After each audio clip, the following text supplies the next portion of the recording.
Bem, gente, boa tarde.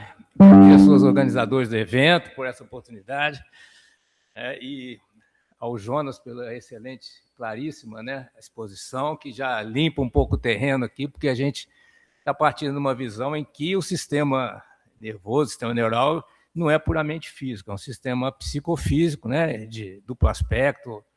Então, a gente não precisa ficar repetindo a cada momento que o que a gente está falando não se reduz ao físico, né? Todos esses processos aí que eu vou mencionar aqui, de ondas iônicas e oscilações sincrônicas, etc., do cérebro, isso são processos físicos e mentais ao mesmo tempo, né? Psicofísicos. Então, o meu título é Sentiômica e Qualiômica, porque resume meu programa de ação, o programa de ação, depois de 40 anos aí de pesquisa sobre consciência, né, eu estou assim, partindo mais agora para fazer uma proposta prática, né, de criar uma nova ciência, que chamaria sentiômica, e uma nova metafísica, que se chamaria qualiômica. Então, né, tem toda uma controvérsia aí no pessoal que estuda consciência, se tem uma ciência da consciência, né, ou se uma metafísica da consciência, ela teria o seu espaço, né, teria o seu lugar, né? Ou se tem grupos, como, por exemplo, da Associação por Estudo Científico da Consciência, que qualquer trabalho filosófico que você submeta, eles rejeitam, né? Eles querem trabalho científico, experimental. E tem revistas como o Journal Consciousness Studies que já estão mais voltados para uma abordagem mais filosófica e não aceitam tanto artigos experimentais, né? Então, para resolver essa questão, dentre outras motivações, tá, eu proponho distinguir o estudo científico dos padrões dinâmicos que geram a sentiência, capacidade de sentir, né? Sentiência é a capacidade de sentir, por exemplo, dor, prazer, raiva, ódio, né? Todas as e também as sensações básicas, né? Sentir frio, sentir calor, sentir fome, sentir sede, né? Então, essa capacidade que nós temos, ela não é de graça, né? É um processo de evolução do cosmos, né? Que gerou aqui no planeta Terra sistemas que têm essa capacidade, né? E o estudo, então, dessa capacidade se chamaria sentiômica, seria uma ciência, porque é feito na perspectiva de terceira pessoa, a partir de medidas, né? De observações, de experimentos, sobre esses padrões dinâmicos, né, e os mecanismos nos quais eles estão envolvidos, né? Então seria uma ciência, como toda ciência aí natural, né, que vai ter um método, usar um certo método científico, e teria a qualiômica, que é o estudo das qualidades subjetivas, ou qualidades da experiência fenomenal. Aí tem, né, toda uma terminologia que só são acessíveis na perspectiva de primeira pessoa, ou seja, do próprio sistema no qual certos processos ocorrem, né? Então, não é possível uma ciência dessas qualidades, porque elas não são acessíveis para o cientista, a não ser indiretamente, através de relatos, né? É assim que relatos verbais ou não verbais, é assim que existe uma metodologia para se tentar, né, encontrar os correlatos neurais, né, da experiência qualitativa, mas a experiência qualitativa é só o próprio sistema, ou seja, só a própria pessoa, ela tem essas vivências, né? São vivências. Então, esse estudo se chamaria qualiômico, estudo das qualidades vivenciais, né? São vividos, sentidos. Bem, a minha hipótese para a sentiência, né, que vem de uma série de estudos, a sentiência é uma capacidade inconsciente, né, que gera nos sistemas vivos as sensações, sentimentos e o próprio atribuição de significado vivido para a linguagem, né, que é algo que as máquinas não têm essa capacidade, então elas não fazem, né? Seria baseado em ondas hidroiônicas, que eu vou explicar para vocês o que é isso. A sentiômica, então, vai estudar padrões fisiológicos e também do ambiente. né? Eu escrevi o primeiro trabalho da Sentiômica com o Vinícius, que é um músico, né? Então, também tem as affordances, né, gibsonianas, que são no ambiente, né, na relação da pessoa com o ambiente, que também são de interesse para a Sentiômica, porque, por exemplo, na música, o compositor vai usar certos padrões, por exemplo, um acorde menor, para induzir um certo sentimento no ouvinte, né? Então, a Sentiômica não é só neurofisiologia, mas é também um estudo de todos os tipos de padrão que despertam sentimentos, geram sentimentos, certo? Então, ela é ampla e tem até uma dimensão até social, né, da gente estar estudando como as pessoas sentem, né, como elas reagem em termos de emoções, né, aos eventos. Nós estamos na era da informação, né? Então a informação ela é algo sintático, né? É um padrão formal. E a semântica, ela tem a semântica formal, que é a semântica de dicionário, mas tem a semântica vivencial, que é aquilo que, como a gente interpreta do ponto de vista do modo de vida, das nossas orientações próprias, né? De vida, aquilo, os padrões formais da informação, os padrões da informação, certo? Bem, então o estudo das experiências qualitativas não pode ser feito usando os métodos empíricos nem formais, né, matemáticos das ciências quantitativas, porque, né, as experiências qualitativas só acontecem na perspectiva de primeira pessoa. Por exemplo, dor, né, é uma experiência vivida. Se você olhar, pode olhar no dicionário, o que é dor? Vai ter uma definição formal, mas, né, o significado vivido de dor é só sentindo a dor, né? Não tem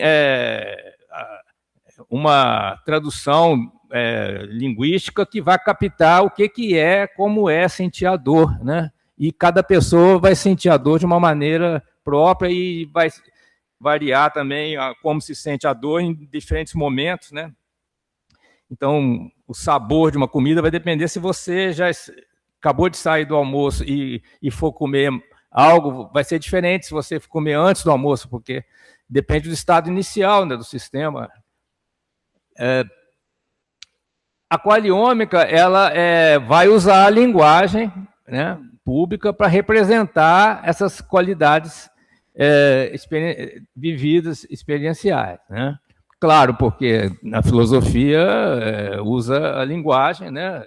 A metafísica usa a linguagem, mas a gente vai distinguir entre a apresentação, quer dizer, o aqui e agora no qual se tem a experiência, e a representação, que é a tradução disso numa linguagem para a comunicação social, certo? Podia agora passar o vídeo. Eu vou mostrar, então, assim, eu acho que é bem mais evidente, através de um pequeno... Então, nós vamos ver sentiência em plantas, tá? Essa onda iônica, ela seria não só física, mas também geraria uma sensação para a planta, por hipótese, pelo menos. When a bug tries to bite you, you can always swat it away. Unfortunately, most plants don't have that luxury. What they do have, scientists have just discovered, is an innovative system of communicating danger to their other parts, using some of the same signals as in animal nervous systems. Researchers have shown that plants can sense the touch of a caterpillar's tiny toes and respond defensively. Scientists made this discovery as they were investigating how plants sense gravity. They suspected calcium signaling was involved, so they genetically engineered an Arabidopsis to glow brighter whenever calcium levels increased.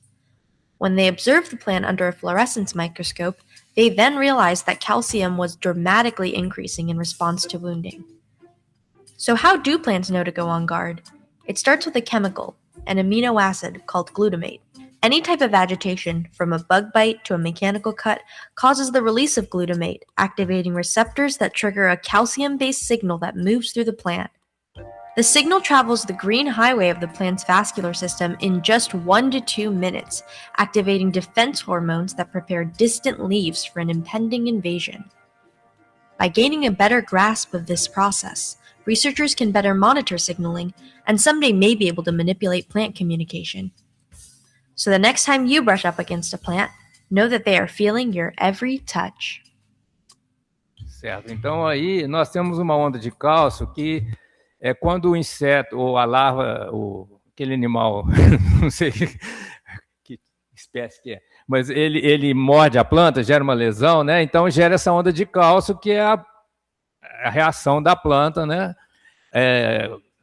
Por meio do transmissor glutamato, né? Se gera uma onda química, né? De íons de cálcio, que é a resposta da planta, né? Ao toque.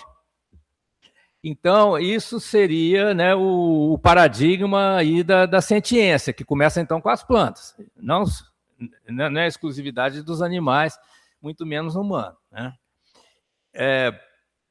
Aqui, então, nós temos assim, um básico, né, do que é a sentiência, né? É uma capacidade inconsciente, né? Quer dizer, esses processos são inconscientes, só o resultado que é uma sensação consciente, né? No caso, sensação do toque ou sensação de dor, né?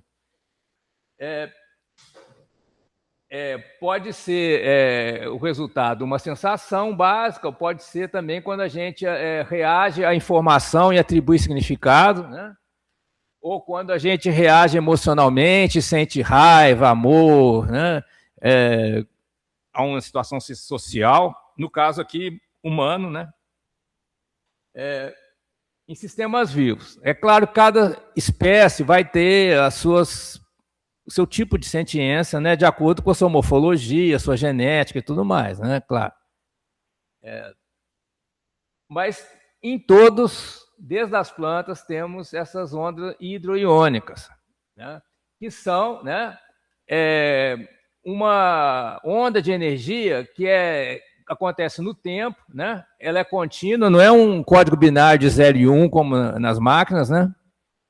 E como nos neurônios, né? Porque o modo como os computadores funcionam foi a partir de uma simplificação da atividade do neurônio, né? Por McCulloch e Pitts, em 1943, né? Mas aqui é outra coisa, não é código binário, é contínuo, né? Varia continuamente, né? Aqui nos números reais, aqui, né? E é modulado por amplitude, é coisa também que no disparo neuronal não tem. O neurônio dispara ou não dispara, né? Por isso que foi comparado a um 0 e 1, um código binário. Aqui, essa onda de cálcio, que acontece até nas plantas, né? Nós temos uma modulação no tempo. Então, nós temos aquilo que se chama a onda carregadora, né? Por exemplo, é a frequência que opera, né, uma rádio AM, né? E aqui nós temos a informação que vai esculpir essa onda carregadora. Essa onda carregadora é a energia, tá? Que percorre o espaço para carregar o sinal. E a onda moduladora é a informação, é o que o locutor está dizendo, a música que está tocando no rádio, que vai esculpir essa onda de energia para gerar aqui o sinal, né? Então, esse aqui é a onda, o sinal modulado, quer dizer, essa corresponderia no sistema vivo a uma sensação, tá? Não fora no sistema vivo, essa onda de energia modulada por amplitude corresponde a uma sensação, e a forma dessa onda vai corresponder a um tipo de sensação, se é prazer ou dor, se né, vai depender da forma da onda e também do contexto em que ela é gerada, dentro do sistema neural, tá? Bem, aqui nós temos eletroencefalografia de single neuron, né? Quando se coloca um eletrodo fininho no axônio dos neurônios, tá? Numa população de neurônios, e aí se registra, né? Aqui são os eletrodos, né? Então, aqui parece um código binário, né? Porque né? Aqui tá, né? Desse estudo da atividade do axônio dos neurônios que McCulloch e Pitts geraram a ideia do código binário, que depois os computadores foram construídos com esse código binário. É completamente diferente do que acontece na onda iônica, que é uma onda que acontece também, não no neurônio, mas num outro tipo de célula glial, né, que nós temos no cérebro, que se chama astrócito. Aqui nós temos uma onda pode ter amplitude, frequência e fase. Aqui nós temos frequências e fases, né? Aqui, ó, se você olhar esse tecido aqui que tem todos esses neurônios, a gente vai ver que de repente você tem neurônios que estão disparando ao mesmo tempo. Isso vai, né, gerar um processo muito importante também para a consciência, que é da sincronização das oscilações dos neurônios. Embora as oscilações, quando a gente fala oscilação, a gente não está falando de disparo axonal, a gente está falando de potencial de membrana, né, potenciais de campo locais, mas questões técnicas, né, eu só estou querendo aqui distinguir, né, a onda de energia que eu estou falando do disparo dos neurônios. Opa, apertei errado. Quando a gente fala em neural, a gente não é só neuronal. Neural é neuronal mais glial, né? Existe aproximadamente o mesmo número de neurônios e células astrogliais, que é a célula onde tem a onda de íons, né? Principalmente onda de cálcio, mas eu vou mostrar daqui a pouco como que os outros íons positivos, né, eles também entram na onda hidroiônica. Ela é uma característica do tecido neural, né? Começa a rede astroglial é diferente dos neurônios porque ela é contínua, né? A onda iônica passa de um astrócito para o outro, não tem sinapse, né? Tem gap junctions, mas essas gap junctions elas amplificam o fluxo, elas não impedem o... Então, todos os astrócitos do nosso corpo formam uma única rede em que essas ondas se espalham de um modo contínuo, tá? E essa onda vai atingir o espaço extracelular e vai ativar receptores neuronais. Então, tem uma conversa entre neurônio e astrócito, que vocês vão ver no próximo slide, tá?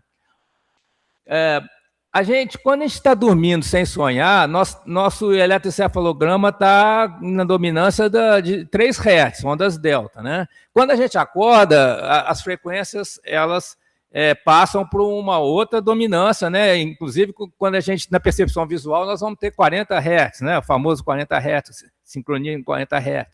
Né? Então, o que faz essa mudança do espectro do eletroencefalograma? É uma modulação que a onda de cálcio do astrócito vai fazer na população de neurônios, porque essa onda de cálcio está percorrendo todo o tecido neural e ela está atingindo pontualmente um número muito grande de neurônios. Então, ela vai induzir esses neurônios a aumentar a frequência oscilatória e sincronizar em frequências maiores. Né? Em 1905, nós tivemos 2 primeiros prêmios Nobel, né, de medicina, Ramon e Cajal e Golgi. Ramon e Cajal fez a doutrina do neurônio, que é o que muito neurocientista pensa até hoje, né, que a mente, a atividade mental é só do neurônio. Né? Mas o Golgi, que foi o outro prêmio Nobel de 1905, ele já entendia que a atividade mental é baseada tanto nos neurônios e na glia. E ele está muito mais contemporâneo, porque a gente... Né, de uns 10 anos para cá, a gente está se descobrindo muito envolvimento da glia em todos os fenômenos da consciência, né, inclusive, principalmente, problemas psiquiátricos, considerados psiquiátricos. Né. Desordens mentais têm raiz mais na glia, porque o neurônio é uma espécie de uma maquininha, tipo um capacitor, que está lá gerando seus... Né, os disparos neuronais são para o neurônio comunicar com o outro. Aquilo ali não está codificando um sinal de informação, mas não tem ali, digamos assim, uma semântica, não tem um sentimento, uma sensação. Né? Então, você só reproduzir uma rede neuronal, você não vai, sem ter astrócito, né? Não vai gerar a consciência, né? Porque a consciência vai requerer também não só a computação, mas também, né, o significado. O sentido, né? O sentido, né? Em português, o sentido. Bem, agora entrando um pouquinho na neurofisiologia da coisa, tá? Nós temos aqui um astrócito, tá? E aqui um neurônio. Tá? Nós temos aqui no meio extracelular água, né? Ela entra aqui no astrócito pela aquaporina, só que a aquaporina ela tem aqui uma portinhola que ela barra um próton. Então a água que entra aqui, ela aqui também, aqui aqui é água, tá? essa água ela é negativa. E aqui tem vários íons positivos, né? Quando os próprios neurônios ativam o receptor IP3 aqui do astrócito, ele vai liberar íons de cálcio que estão armazenados aqui no retículo endoplasmático. Esses íons de cálcio vão entrar nessas, vão ser atraídos, vão deslizar nessas avenidas de água negativa, né? Porque eles são íons positivos, e a água é negativa que está dentro da célula, né? E vão, então, passar para outros astrócitos, tá? As gap junctions vão fazer isso aqui, essa onda vai se propagar. Vocês viram no vídeo aqui, né, na planta, a planta não tem neurônio nem astrócitos, ela tem o xilema e floema, canais que tem água, em que os íons deslizam e geram onda de cálcio, né, porque a onda de cálcio ela é direcionada, né, ela desliza num riacho, digamos assim, num rio de água, né.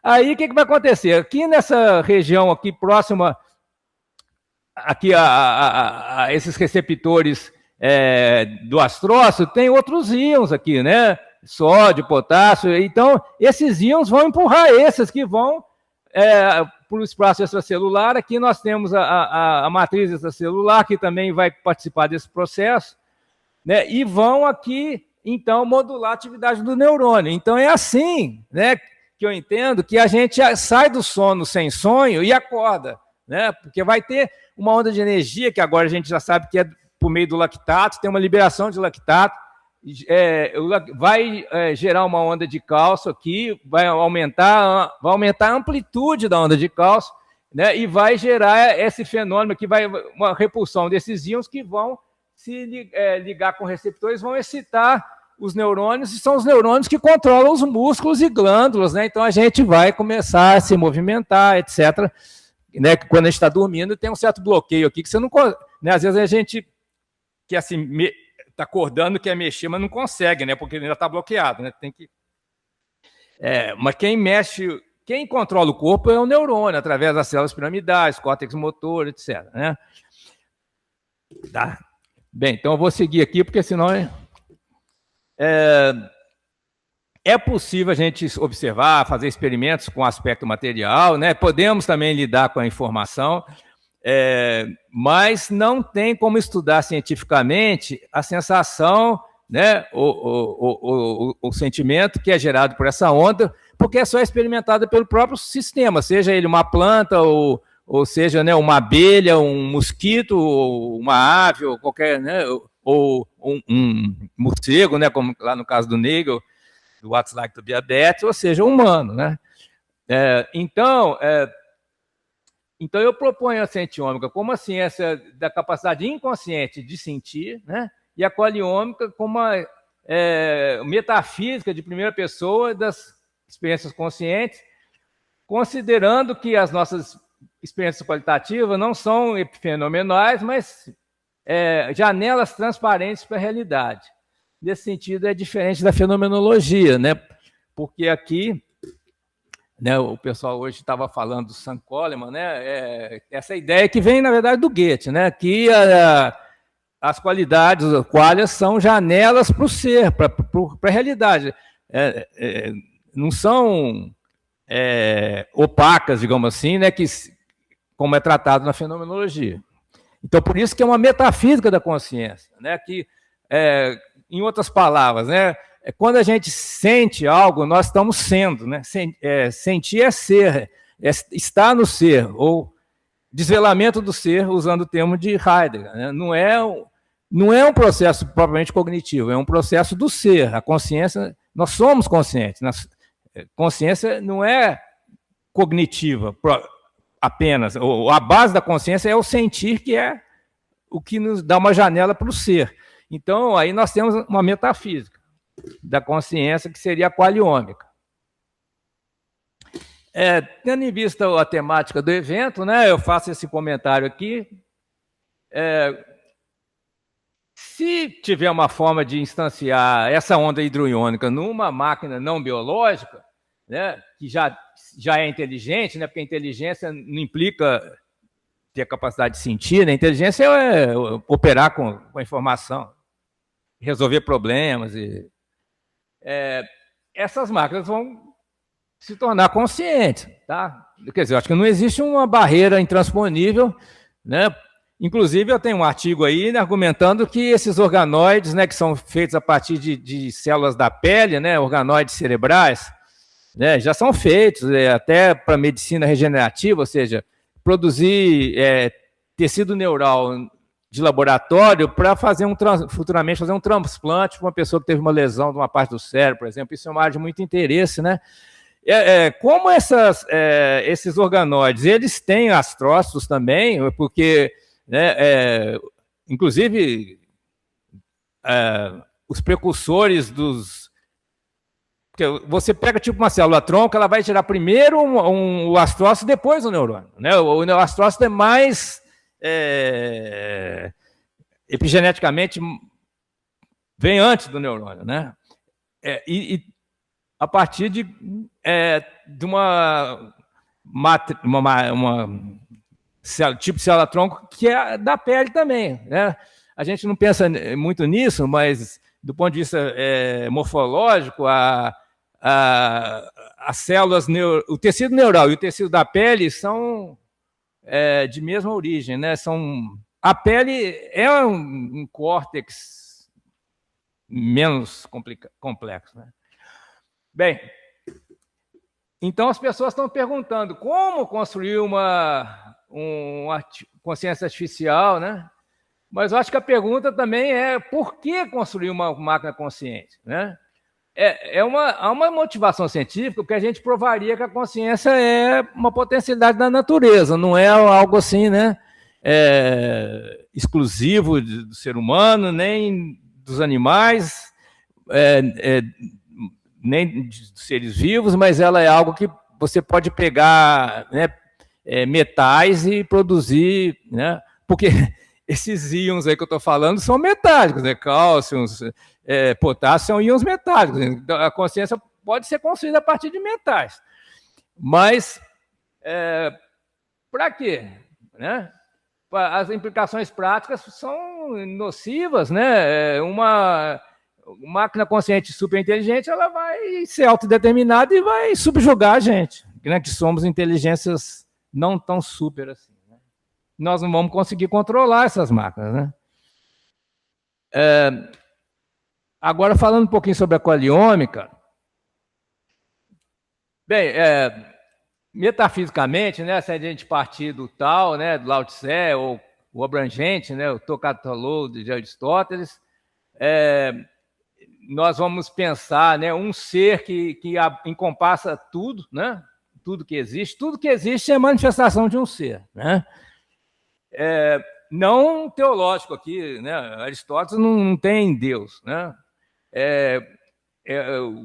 Esse ser, em Aristóteles, ele é composto de formas, né? Uma diversidade de formas que estão em potência e passam para o ato, né? Se atualizam.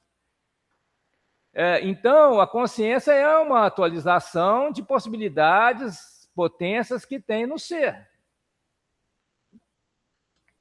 Não é propriamente um estado cognitivo, né? Porque na filosofia moderna se pensa a consciência como uma forma de conhecimento. Não é. A consciência é uma manifestação do ser.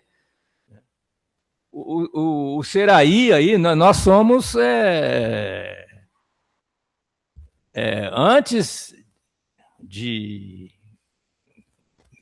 nos dedicar a conhecer, produzir representações, teorias, nós temos que nós sentimos o que acontece conosco e ao nosso redor, né? No termos do Damasio, né? The feeling of what happens, né? Sentir o que acontece. Essa capacidade básica de nós como seres conscientes, sentir o que acontece. Depois a gente faz teorias, faz representações linguísticas, imagéticas, né? Nós estamos aí na era das imagens, né? Mas antes disso nós somos seres sentientes, né? Então, tem uma potência. Potência que quer dizer tanto possibilidade quanto poder, né?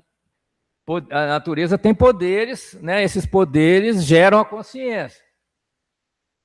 Mas a consciência só se atualiza na perspectiva de primeira pessoa, do próprio sistema, né? Então, para essa disciplina filosófica aí, que muito improvável que se concretize, mas não custa nada a gente formular, né? Que eu chamei de qualiômica, estudaria, né, essas qualidades vividas, né? Não seriam fenomenais, mas seriam janelas transparentes para a realidade última. É aqui que nós temos a aletheia, né? Inclusive o Heidegger tem um livro chamado O Princípio da Razão, que ele diz mais ou menos isso, né? O Heidegger tem muitas fases, mas ele diz assim, o perfume de uma flor, né, uma rosa, né, é algo que você não tem como explicar causalmente, ou, né, você tem que sentir. Né? E é uma aletheia, é um desvelamento do ser. O perfume da rosa, não uma teoria sobre o perfume da rosa. Né? Agora, isso vem, na verdade, de Goethe, que falou de apresentações e não representações. Né? O Dastelum, do ser. Tudo o Goethe, até onde eu consigo entender, não era idealista, não. Ele era um naturalista que resgatou algo de Aristóteles, que a ciência moderna tinha, né, a visão qualitativa da natureza. Né? Para Aristóteles, as qualidades estão na natureza, são as formas. Né? E quando a gente apreende essas formas, nós estamos tendo uma apresentação da realidade, não uma representação. Quando a gente faz uma teoria sobre as formas, nós estamos fazendo uma representação. Então, a qualiômica não é científica, mas tem um papel heurístico de sugerir o que é o explanando da sentiômica, ou seja, o que a sentiômica vai, como a capacidade de sentir, né? Mas o que é o sentir? Né? Isso, então, a qualiômica ela direciona a sentiômica para um determinado tipo de investigação, um determinado tipo de padrão dinâmico, que estão ligados com sentir, e o resto não interessa para a sentiômica. A sentiômica não vai estudar, né, coisas que não tem nada a ver com sentir, só interessa com os padrões que geram a capacidade de sentir. Né? E como é que a gente sabe o que é sentir? Pela nossa experiência de primeira pessoa, que é estudada pela qualiômica. Então, as duas se complementam. Concluindo, então, dada a complexidade da tarefa de explicar a consciência, né, então, tem 3 estratégias importantes. Né? Quando eu fiz minha proposta, né, que chama Monismo para Aspecto, né, foi usando o método filosófico do Kant, né, buscar as condições de possibilidade da experiência consciente. O Kant perguntou quais as condições de possibilidade da física moderna, né? Aí ele elencou lá as categorias e, né, as formas da sensibilidade, as categorias do entendimento, etc. Né? Eu perguntei quais as condições de possibilidade da experiência consciente. Eu cheguei à conclusão que são 3. Né? Um corpo material, capacidade de processar informação, porque o nosso cérebro recebe sinais do ambiente. Né? A gente não tem um elefante, eu estou vendo um elefante, não tem um elefante dentro do cérebro, tem só sinais. Então, para a gente ter consciência, a gente tem que ter a capacidade de processar informação. E a sentiência, que é sentir, né, o que atribuir significado a essa informação. Tem uma heurística, né, que eu mencionei para identificar essas padrões dinâmicas necessários para a sentiência. Então, a gente tem que partir de relatos de primeira pessoa, né, tem uma técnica, né, de relato não verbal, no caso aí, né, por exemplo, de um camundongo no laboratório, né, ele é treinado, né, a apertar um lugar, quando ele está com sede, ele aperta um negócio lá e ganha água, né, aperta um botão, aí ganha água. Então, isso é considerado um relato não verbal. Mas é complicado isso porque o cientista vai fazer uma interpretação disso, né? Vai interpretar que o rato está com sede, o camundongo está com sede, mas não tem como o cientista sentir a sede do camundongo, né? Evidentemente. E tem a questão metafísica que que é essa de identificar as qualidades experimentadas com aspectos do ser, né? Considerando essas qualidades como janelas transparentes. Eu falei que não tem a ver com a fenomenologia, mas tem a ver com a chamada fenomenologia existencial, né? Não tem a ver com a fenomenologia do Russell, que é idealista. Bem, concluindo, né, se explicar a consciência fosse fácil, já teria sido resolvido no século XIX, né, com grandes pensadores que já... Mas nós estamos 150 anos mais tarde desses grandes pensadores, aproximadamente, e ainda lutando. Então é uma tarefa realmente complexa e todas as contribuições são bem-vindas, né? As pessoas gostam de brigar, né? Cada um inventando uma nova teoria da consciência, mas acho que é mais uma questão de fazer uma grande síntese. Bom, pode, rapaz.